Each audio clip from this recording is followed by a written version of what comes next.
Alright guys, so this is the process of how you actually make cassava. Of course, that's kind of like the ending part of it. That's a whole process, a whole thing, but you have a few things you could actually make out of it. Cassava bread, cassava cake, farin, what else?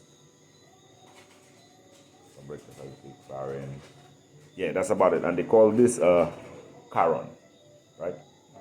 Platine, right? Platine. You see, I've been out of Lucia long. Yeah, so guys, you just making mixed fruit cassava bread. Now, I cannot stay around the thing too much because this is food. And as you can see, this is empty. They had farin inside of here. And as I said, make sure when you're coming to stop a bit, to stop here, make sure Plas Kassav.